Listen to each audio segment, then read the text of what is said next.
குருப்யோ நமக.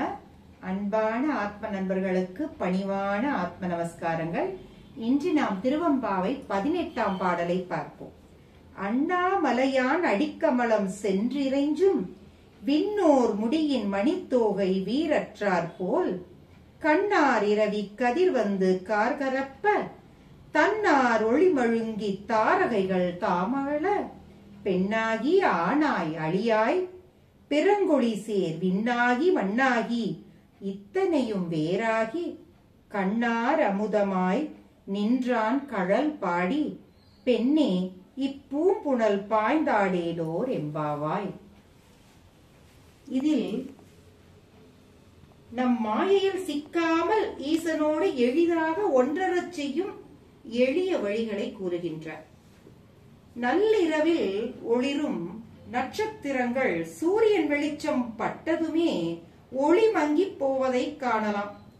அதை போல அடிமுடி காண இயலாத நம் ஈசனை பணிந்து அவன் திருவடியை தொட்டு வணங்கும் போது விண்ணோர்களின் திருமுடியில் உள்ள ரத்தினங்களும் தம் ஒளியை இழந்து விடுகின்றன. ஆணாகவும் பெண்ணாகவும் இரண்டும் சேர்ந்த அலியாகவும் விளங்கும் நம் சிவபெருமானின் திருவடி ஒளி கோடி சூரியர்களின் ஒளியை காட்டிலும் உயர்வானது. விண்ணும் மண்ணுமாக நிறைந்திருக்கும் நம் சிவம் அதையும் தாண்டி பிரபஞ்ச வெளியெங்கும் தானாகி நின்றுள்ளது. அதை வர்ணிக்க வார்த்தைகளே கிடையாது. கற்பனையில் வடிக்கவும் முடியாது, இயலாது. அன்பு கொண்டவரின் கண்ணுக்கு இனியவனாக விளங்கும் நம் ஈசனின் திருவடிகளை பாட பொங்கி வரும் இந்த பூம்புணலில் நீராடி எழுந்து வா தோழி என்று அழைக்கின்றார். இந்த ஆன்மா பிறப்பெடுத்த நோக்கமே ஈசனை வழிபடத்தான் என்பது சைவத்தின் கொள்கை. ஒரு ஆன்மா மனித பிறவியை அடைய 84 லட்சம் பிறப்புகளை கடந்து வர வேண்டும் என்கின்றது ஆன்மீகம். அப்படி மனித பிறவி கொண்ட ஆன்மா பரம்பொருளை கண்டு கொள்ளும் வண்ணம் வாழவும் வேண்டும் என்கின்றது. மண் பொன் பெண் மற்றும் சுயநலமான இன்பத்திற்குள் சிக்கி இந்த அரும் பிறவியை வீணடிக்க கூடாது.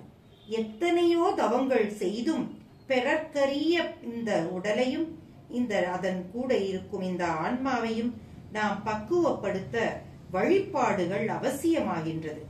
அதனால் இந்த அற்புத வேளையில், இந்த மார்கழி அதிகாலையில் அந்த பரம்பொருளை நாம் தேடி நாம் போய் அவர் கழலை பற்றி கொண்டு அவருடைய அருளை பெறுவோமாக.